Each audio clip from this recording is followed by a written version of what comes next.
This channel does not promote any violent, harmful, or illegal activities. All content provided by this channel is meant for an educational purpose only. Brought to you by V-Guard, co-powered by Sensodyne ও ভিমল বলো কথা কেশরী। নমস্কার, আপনারা দেখছেন টিভি9 বাংলা। আমি শুভজিৎ রয়েছি আপনাদের সঙ্গে। BJP booth সভাপতির ওপর হামলার প্রতিবাদ এবং এই প্রতিবাদে জাতীয় সড়ক অবরোধ করে বিক্ষোভ, টায়ার জ্বালিয়ে প্রতিবাদ। বিজেপি কর্মী এবং তার পরিবারের ওপর হামলার অভিযোগ, তৃণমূলের বিরুদ্ধে হামলার অভিযোগ করছে বিজেপি। মাটিগাড়ায় 12 ঘন্টার বন্ধের ডাক দিয়েছে বিজেপি।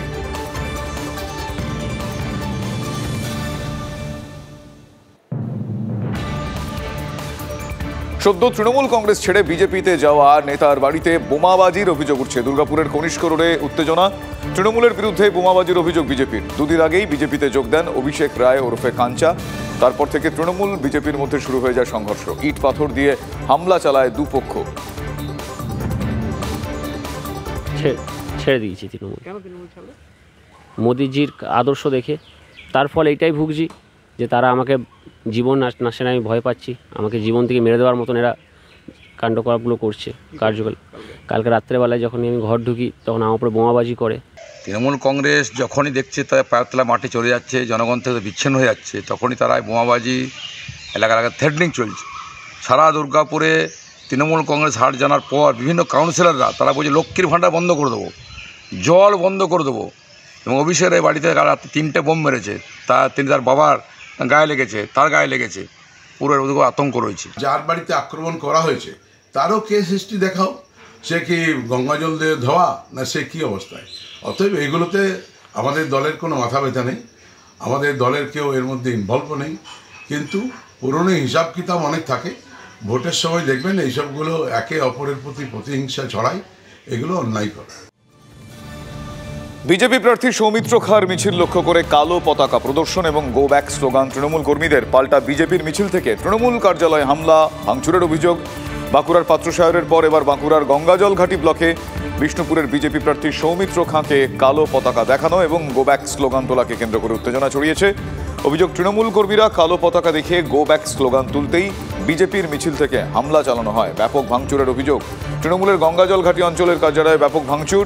তৃণমূলের ওই কার্যালয়ে ব্যাপক ভাঙচুর চালানোর অভিযোগ ওঠে বিজেপি কর্মীদের বিরুদ্ধে।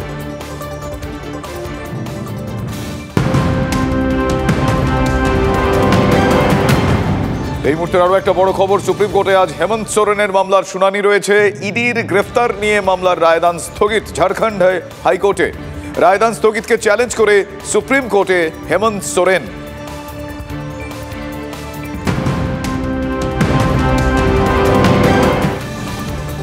কুলতলিতে নাবালিকাকে ধর্ষণের অভিযোগ, দুজনকে গ্রেফতার করা হয়েছে। এখনো পর্যন্ত আমরা যা খবর পাচ্ছি, আত্মীয়ের বাড়িতে গিয়ে ধর্ষণের শিকার নাবালিকা।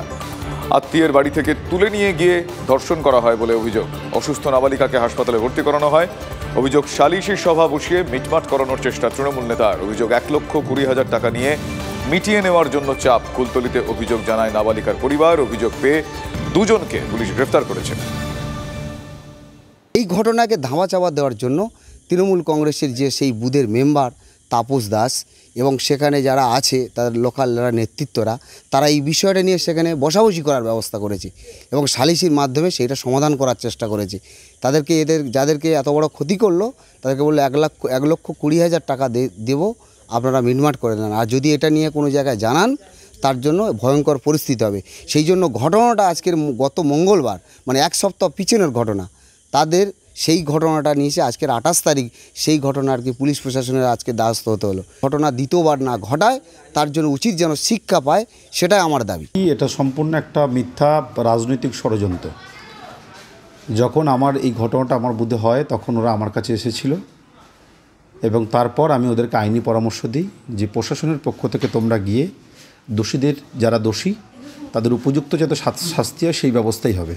আমি কখনো কোনো দিন আমার বুথের ক্ষেত্রে কোনো দিন এই সমস্ত অন্যায়, যারা অন্যায় করবে তাদেরকে কোনো দিনের জন্য আমরা প্রশ্রয় দিই না।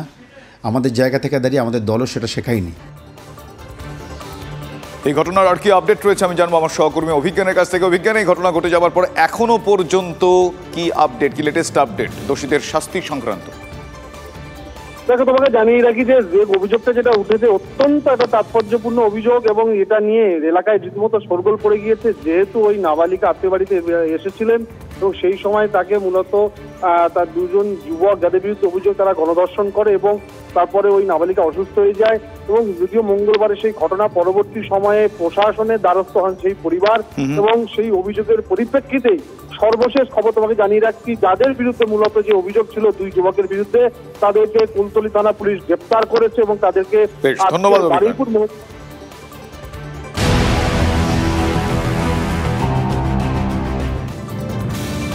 চাকরি বাতিলে সুপ্রিম শুনানি। হ্যাঁ, তার কারণ আজ সব নজর সুপ্রিম কোর্টে। হাইকোর্টের চাকরি বাতিলের নির্দেশকে চ্যালেঞ্জ করে শীর্ষ আদালতে যায় রাজ্য, এসএসসি এবং মধ্যশিক্ষা পর্ষদ। সেই আবেদনের আজ শুনানি। গত সোমবার 2016 এসএসসির পুরো প্যানেল বাতিলের নির্দেশ দেয় কলকাতা হাইকোর্ট। চাকরিহারা প্রায় 26,000 শিক্ষক ও শিক্ষাকর্মী। এই রায়কে চ্যালেঞ্জ করে সুপ্রিম কোর্টের দ্বারস্থ হয় রাজ্য সরকার, স্কুল সার্ভিস কমিশন এবং মধ্যশিক্ষা পর্ষদ। মামলায় যুক্ত হতে চায় এবিটিএ, এসটিইএ ও চাকরিহারা যোগ্যরাও। বেলা 12টায় শুনানি রয়েছে সুপ্রিম কোর্টের প্রধান বিচারপতি চন্দ্রচূড়ের ডিভিশন বেঞ্চে। ফিরদৌস শামীম কি বলছেন একবার শোনাবো আপনাদের। রাজ্য সরকার যদি যোগ্যদের হয়ে সওয়াল করতেন তাহলে পরিস্থিতি তৈরি হতো না। দুর্ভাগ্যজনক হলেও সত্য, রাজ্য সরকার কখনোই যোগ্যদের সঙ্গে ছিলেন না। রেদার তারা বলতে চেয়েছিলেন আমরা যোগ্যদের সঙ্গে সঙ্গে অযোগ্যদের সঙ্গেও আছি। সেই জন্যই তো সুপার নিউমেরিক পোস্ট তৈরি করার পরে স্কুল সার্ভিস কমিশন আদালতে এফিডেভিট করে বলে যে অতিরিক্ত শূন্যপদ ব্যবহৃত হবে অযোগ্য চাকরি প্রাপকদের চাকরি বাঁচানোর জন্য। সেই জন্য তো রাজ্যের মাননীয় মুখ্যমন্ত্রী তিনি বলেন যে একজনেরও চাকরি যাবে না। কেন? সাদা খাতার মাস্টারের কেন চাকরি থাকবে?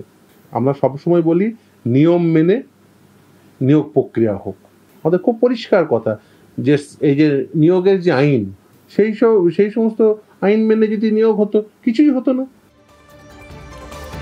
চলতি সপ্তাহে সুপ্রিম কোর্টে যাচ্ছেন ধর্মতলায় অবস্থানকারী ওয়েটিং লিস্টে থাকা চাকরি প্রার্থীরা। তাদের অভিযোগ যোগ্য কারা অযোগ্য কারা তা এসএসসি না জানানোতেই এই বিপত্তি। চাকরি প্রার্থীদের আশা সুপ্রিম কোর্টে সুবিচার মিলবেই।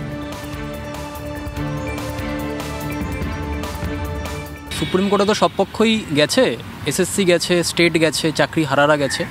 আমরাও যারা ওয়েটলিস্টেড, যারা বঞ্চিত বলে মনে করছি, আমরাও এই সপ্তাহতেই যাব, এই আগামী সপ্তাহতেই। তো আমাদের যেটা মনে হয় যে একটা প্যানেলে এই ধরনের 17 রকমের দুর্নীতি হয়েছে। এসএসসি নিজে তার জায়গা পরিষ্কার করছে যে যোগ্যদের মধ্যেও কতজন অযোগ্য আছে এটাও আমরা সঠিকভাবে বলতে পারছি না। তো আমরা মনে করি যে বেনিফিট অফ ডাউট যোগ্যরাও থাকুক এবং বাকি যত ওয়েটলিস্টেড আছে প্রত্যেককে এক্ষেত্রে নিয়োগটা দেওয়া হোক, যারা অযোগ্য তাদেরকে বাদ দিয়ে। যেদিন আমরা আন্দোলনটা শুরু করেছিলাম সেদিন কিন্তু শূন্য বলা যাবে না, মাইনাস থেকে শুরু করেছিলাম।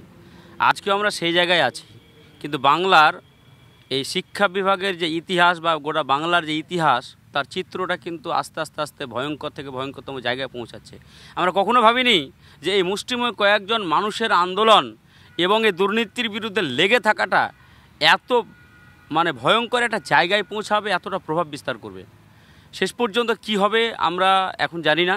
তবে একটা জিনিস আমরা বিশ্বাস করি যে যদি এই প্যানেলটা থাকে, বৈধ বলে প্রতিপন্ন হয়, তাহলে বঞ্চিত যারা ক্যান্ডিডেট আছে ওয়েটিং লিস্টে তারাও বিভিন্নভাবে বঞ্চিত হয়েছে, তাদেরকেও সুপ্রিম কোর্ট সঠিক বিচার দেবে। Brought to you by V Guard, co powered by Sensodyne ও ভিমল। বলো কথা কেশরী।